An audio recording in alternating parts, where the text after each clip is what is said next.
ভাবছেন থাইল্যান্ড বা গোয়া? না না, আজ আমরা যাচ্ছি one of the most luxurious resort in Kolkata, e-visa the fun resort and spa. সব কিছু শেয়ার করবো আজকেই এই ব্লগে, সো স্টে টিউনড। সকালে বেরোনোর সময় কিছু স্পেশাল মুহূর্ত হলো ক্যামেরাবন্দি।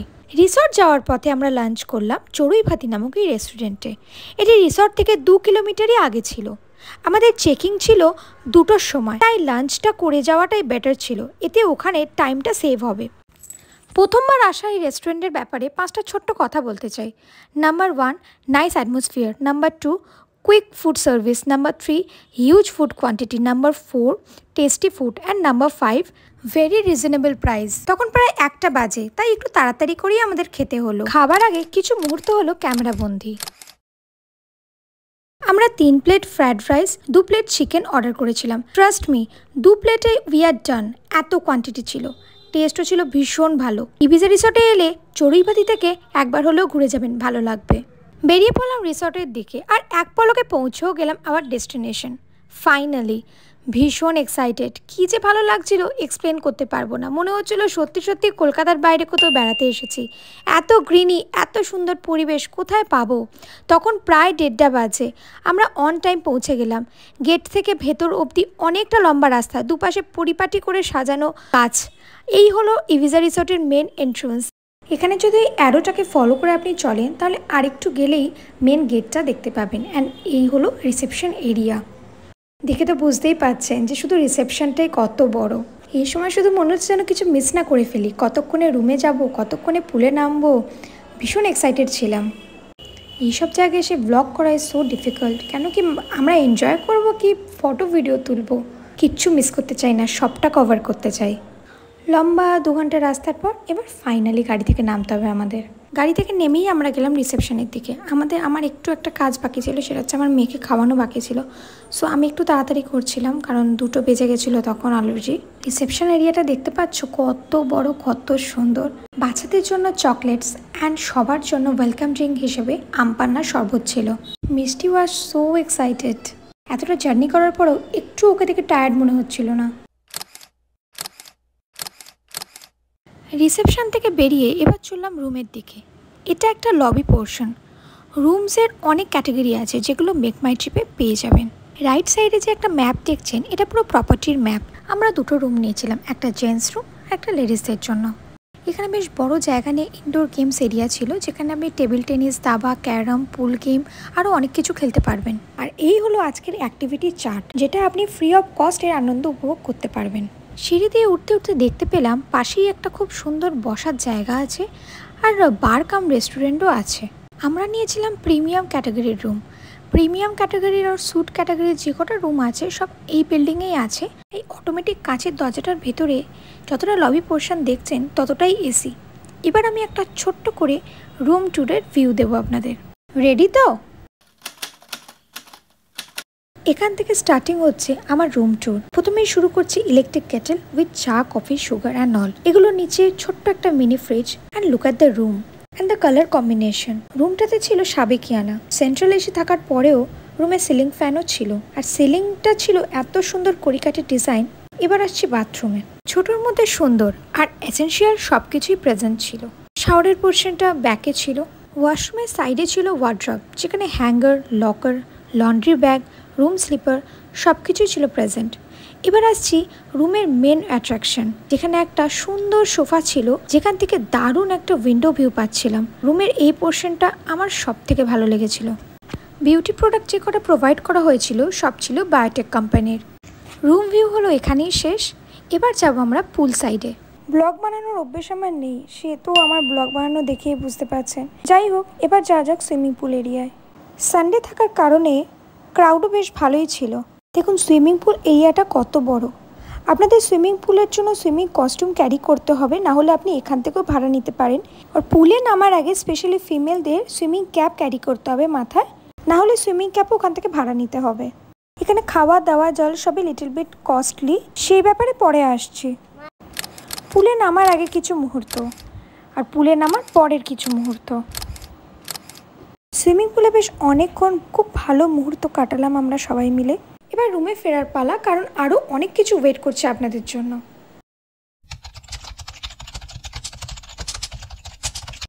একটা ছোট্ট রিফ্রেশমেন্টের পর আমরা যাচ্ছি রিসর্ট ঘুরে দেখতে আর আপনাদের সাথে সব কিছু শেয়ার করতে। এই সানলাইটটা চলে গেলে আবার আমাদের নেক্সট ডে মর্নিংয়ের জন্য ওয়েট করতে হবে, কারণ অন্ধকারে কিছু শ্যুট করা যাবে না। প্রথমেই আমরা গেলাম অ্যাডভেঞ্চার জোনের দিকে, যেখানে কয়েকটা সেতু করা আছে আর সেগুলো আপনারা এপার থেকে ওপার হতে পারবেন, বাট এইগুলো সবকটাই চার্জেবল। দেখে বেশ ইন্টারেস্টিং লাগলেও করার সময় ভয় পাওয়াটাই স্বাভাবিক। যাই হোক, আমি আবার এইসব দিক দিয়ে একটু ভীতু গোছের আছি। এবার কিন্তু আমিও যাচ্ছি অ্যাডভেঞ্চার করতে। এটা একটা খুব সুন্দর ছোটোর উপর জিম করার এরিয়া করা আছে। আমার অ্যাডভেঞ্চারের কথা শুনে আবার হাসবেন না তো? হ্যাঁ, ঠিকই ধরেছেন, বোটিংটাই আমার কাছে অ্যাডভেঞ্চার। বোটিং কিন্তু এখানে ফ্রি অফ কস্ট।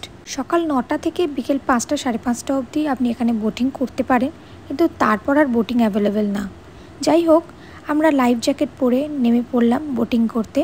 আমরা একটা বোটেই 5 জন নেমেছিলাম। চলো তাহলে একটু অ্যাডভেঞ্চার করা যাক। বসার সময় একটু অসুবিধা হলো বটে, কিন্তু তারপর যাই হোক আমরা ম্যানেজ করে নিয়েছিলাম। আপনাদের দেখে মনে হয় এটা ছোট জায়গা মনে হচ্ছে, কিন্তু এই জায়গাটা বেশ বড় বোটিং করার জন্য, সেটা আপনারা না এলে বুঝতে পারবেন না। বোটিং করতে করতে আবার উড়ন্ত মানুষও চোখে পড়তে পারে, কিন্তু সেই দেখে কিন্তু ভয় পাবেন না। না না, এটা আমি ঠাট্টাই করলাম, এটাও একটা অ্যাডভেঞ্চার ছিল ওখানে। এইভাবে বোটিং করাটা আমার মেয়ের কাছে ছিল প্রথমবার। এখানে একটা কথা না বলে পাচ্ছি না, বিকেল 5টার সময় এই সুন্দর ওয়েদারে বোটিং করতে যে কী ভালো লাগছিল সেটা মুখে বলে বোঝানো সম্ভব নয়। বোটিং সেরে গেলাম পরের ডেস্টিনেশন। আপনার যদি ছোট বাচ্চা থাকে তাহলে আপনি চোখ বন্ধ করে এখানে ঘুরতে আসতে পারেন। দেখতে পাচ্ছেন এই পাখিগুলো, আবার কিছু খরগোশও রাখা আছে এখানে। একাধারে বলা যায় এটা একটা ইকো ফ্রেন্ডলি রিসর্ট। বড়দের মতো বাচ্চাদেরও এখানে আনন্দ উপভোগ করার জন্য অনেক কিছু করা আছে। একটু বড় বাচ্চাদের জন্য যেমন আউটডোর গেমস করা আছে, তেমনই ছোট টডলারদের জন্য ইনডোরে এত সুন্দর করে খেলার জায়গা করা আছে যে সেখানে না এলে আপনি বুঝতে পারবেন না। প্রি স্কুলগুলোতে বা মল সাইডে যে ধরনের বাচ্চাদের খেলার জায়গা থাকে, ঠিক সেই রকমই একটা জায়গা। আপনার টডলার এই এত সুন্দর গেম জোনটাকে ভালোবাসতে বাধ্য হবেই। আমার মেয়েকে এখান থেকে বের করা খুব মুশকিল হয়ে গেছিল। এখনকার বাচ্চাদের খেলার জন্য প্লেগ্রাউন্ড বলুন বা মাঠঘাট বলুন, পার্ক বলুন, এসবের খুব অভাব হয়ে গেছে। তাই বাচ্চারা যখন এইসবের সম্মুখীন হয় তখন তারা সত্যিই নিজেদেরকে আটকে রাখতে পারে না সেই সব থেকে। আরও কিছুক্ষণ এখানে সময় কাটানোর পর আমরা চললাম একটি সেতুর দিকে। সেই সেতুটি খুব সুন্দর করে বানানো। আমি এখন থেকে যা যা করলাম সেগুলো কোনোটাই কিন্তু চার্জেবল ছিল না। ইভিজাতে স্টেকেশনেরও অফার আছে, আপনি এগুলো ওয়েবসাইটে সার্চ করে দেখতে পারেন। এবার আমরা যাচ্ছিলাম একটু রেস্টুরেন্টের দিকে। এবার রেস্টুরেন্টের বিষয়ে কটা কথা বলতে চাই। এখানে বাফেট ডিনার, লাঞ্চ আর বাফেট ব্রেকফাস্টটা হয় একটা জায়গায়, আর আপনি যদি ইন্ডিভিজুয়ালি ফুড অর্ডার করে খেতে চান তার জন্য বারকাম রেস্টুরেন্টটা আছে। ইভিজাতে যদি আপনাদের হোটেল রুম নেওয়া থাকে তাহলে ইচ পারসন আপনার বাফেট 1000 টাকা করে পড়বে। আপনি লাঞ্চও 1000 পড়বে, ডিনারও 1000 পড়বে। আর যদি আপনাদের রুম নেওয়া না থাকে, আপনারা যদি শুধু খাওয়ার উদ্দেশ্যেই এখানে এসে থাকেন, তাহলে ইচ পারসন 1600 টাকা করে পড়বে। সেটা আপনি বাফেট লাঞ্চ করলেও 1600 পড়বে, ডিনার করলেও 1600 পড়বে। বাফেট খাওয়া দাওয়াটা কোন জায়গায় হয় চলুন একবার দেখে আসি। এত সুন্দর একটা প্যালেসের মতন জায়গায় buffet dinner, buffet lunch, buffet breakfast এইখানেই হয়ে থাকে। আমাদের রুমের সঙ্গে বাফেট ব্রেকফাস্ট ছিল ফ্রি। আপনারা চাইলে যখন বুকিং করবেন তখন বাফেট লাঞ্চ, ডিনার, ব্রেকফাস্ট তিনটেই অ্যাড করতে পারেন। সেক্ষেত্রে আপনার বুকিং প্রাইসটা অনেকটা হাই হয়ে যায়। এখানে এসে একদিনে কভার করা ভীষণ মুশকিলের ব্যাপার। একটা ছোট জায়গায় যদি এতগুলো সুন্দর সুন্দর অংশ থাকে, তার কে না চাইবে অনেক দিন থেকে যেতে। প্রথমবার বলে একদিন, নেক্সট বার বেশি দিন থাকার ইচ্ছা আছে। তোরা কি এনজয় করছিস আমার সাথে? আমরা অনেক এনজয় করছি।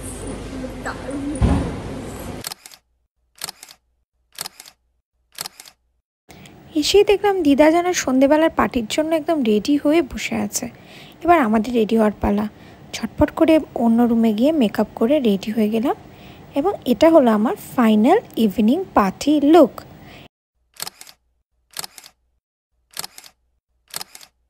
এর একটা ভিডিও আমি অলরেডি শর্টসে পোস্ট করেছি, আমার মেকআপের ভিডিও। এখানে একটা সানশাইন কার্নিভালও চলছিল। এবার আমরা যাচ্ছি কারাওকে নাইটস অ্যাটেন্ড করতে, যেটা ছিল সন্ধ্যে 7টা থেকে 7:30 এরম টাইমের মধ্যে। কারাওকে নাইটসটা কী জিনিস বা সেখানে কি হয় সেই বিষয়ে আমার কোনো আইডিয়া ছিল না, বাট এখানে এসে একটা অদ্ভুত জিনিস দেখলাম কি একটা বড় প্রজেক্টরের মধ্যে ওরা ইউটিউব থেকে কিছু গানের লিরিক্স আর মিউজিক চালিয়ে দিচ্ছে, আর সেখানে সবাই মাইক নিয়ে সেগুলো দেখে দেখে গান গাইছে। আমরাও সাহস করে নেমে পড়লাম একটা গান গাওয়ার জন্য, এবং আমার মনে হয় সবাই এনজয় করেছিল, কারণ গানের শেষে অনেক হাততালিও পেয়েছিলাম। যখন কিছু নতুনত্ব জিনিস সাহস করে ট্রাই করা যায় তার অনুভূতি একটা আলাদাই। কারাওকে নাইট তো শেষ হলো, এবার চলাম আমরা রাতের ডিনারের দিকে। এখানে বাফেট ডিনার আমাদের ইচ 1000 করে পড়েছিল।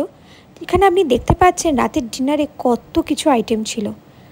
তারপর আমরা তাড়াতাড়ি করে ডিনার সেরে নিলাম, কারণ 10:30টার পর থেকে আবার ডিজে নাইট শুরু। খাবারটা হজম করে আমাদের চটপট সেখানে গিয়ে আবার ডান্স করতে হবে। ডিজে নাইটের জন্য আমি প্রচুর এক্সাইটেড ছিলাম। রাত্রি ঠিক 10:30 থেকে এখানে ডিজে নাইট শুরু হয়। চলো তাহলে যাওয়া যাক। আমি ভেবেছিলাম সেরম কিছু ভিড় হবে না, কারণ রিসর্ট তো। এ বাবা, সেখানে গিয়ে দেখে অবাক কাণ্ড, সবাই তো উত্তাল নাচছে, আর আমরাই বা কেন থেমে থাকি। আমার ওইটুকুন ছোট মেয়েটাও আমাদের সঙ্গে তালে তাল মিলিয়ে নাচ করেছে। প্রায় 2 ঘন্টার ওপরে আমরা এরমভাবে উত্তাল নাচ করেছি, এবং ভিড় তো যথারীতি বেড়েই চলছিল, ফাঁকা হওয়ার তো কোনো চান্সই নেই। যতক্ষণ ওনারা নিজে থেকে গান বন্ধ না করে ততক্ষণ সেই ফ্লোর ফাঁকা হয়নি। আমার দেখা বেস্ট ডিজে নাইট। আজকের মতো দিনটা এখানেই শেষ করছি।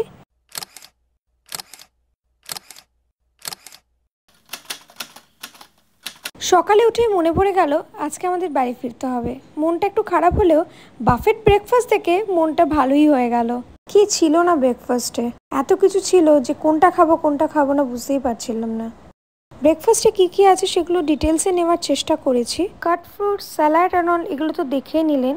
শুধু বড়দের না, ছোটদের খাবার জন্য অনেক কিছু ছিল, যেমন কেলগসের আপনি ভ্যারাইটি দেখতে পাবেন এখানে। চা, কফি, দুধ সব কিছুই ছিল এখানে। ফ্রেঞ্চ, ইন্ডিয়ান, সাউথ ইন্ডিয়ান সব রকম ব্রেকফাস্ট অ্যাভেলেবেল ছিল। যারা মিষ্টির আইটেম পছন্দ করেন তারা তো এই পোর্শনটা থেকে খুব খুশি হয়ে যাবেন। বিভিন্ন ধরনের পেস্ট্রি, ডোনাট, মিষ্টি সব এই পোর্শনটায় ছিল। এখানে আরও ছিল চিকেন সসেজ, আর তার পাশে ছিল বয়েল এগ। এবার আসা যাক একটু সাউথ ইন্ডিয়ান পার্টে। এখানে দেখতে পাচ্ছেন 4 রকমের সাউথ ইন্ডিয়ান চাটনি। এটা ছিল সাম্বার, এর পাশে ছিল ইডলি। 2 রকমের ইডলি ছিল, মিলেট ছিল, একটা ছিল নর্মাল ইডলি। ডাল খিচড়ি ছিল, উপমা ছিল, এগুলো বাচ্চাদেরকে ইজিলি খাওয়াতে পারবেন। এখানে বিনসের কিছু একটা সবজি ছিল, কর্নের একটা আইটেম, আর এখানে ছিল আলুর স্টাফ। এখানেই শেষ নয়, এর সাথে আরও ছিল ছোলা ভাটোরা, ডাল, পনির পরাঠা, সাবুদানার পকোড়া। এবার আসা যাক জুসের পোর্শনটায়। এখানে বিভিন্ন রকমের ফ্রুট জুসের সাথে সাথে মিল্কশেকও ছিল 2-3 রকমের। যারা জুস পছন্দ করে তাদের এই কাউন্টারটা খুব পছন্দ হবে। আর এখানটা ছিল live counter, live dosa, live cheese omelette, waffle সব কিছু এখানে লাইভ বানানো হচ্ছিল। আপনার যেরম রিকোয়ারমেন্ট ওরা সেরকম অনুযায়ী আপনাকে বানিয়ে দেবে। তখন ঘড়িতে প্রায় 9টা। ভাবুন না, 9টার সময় এত কিছু খাওয়া কি সম্ভব? কখনোই সম্ভব না।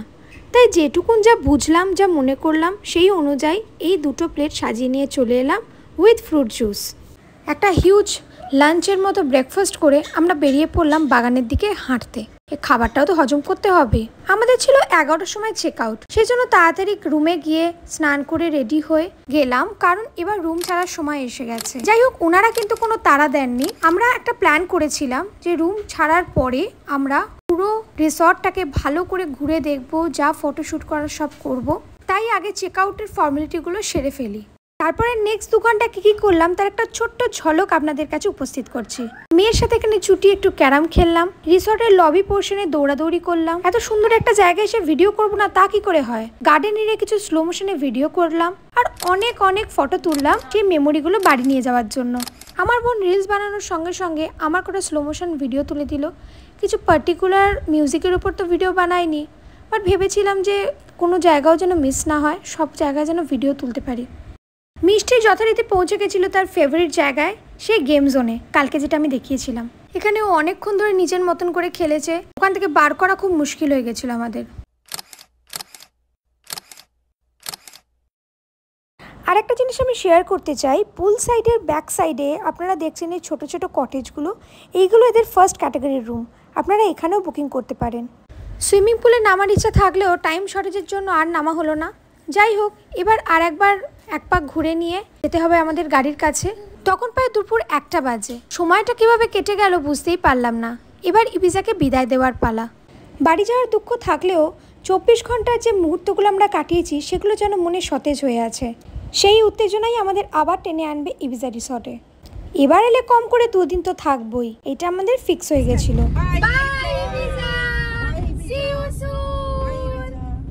জায়গাটার মধ্যে ছিল একটা আলাদাই আকর্ষণ, যেটা আমাদের সব থেকে বেশি ভালো লেগেছিল। কোথাও যেন এসে অনেকদিন পর খুঁজে পেয়েছিলাম শান্তি। ইবিজা রিসর্টের ব্লগটা কেমন লাগলো অবশ্যই আমাকে কমেন্টে জানাবেন। Thank you so much for watching. Hope you like this. By.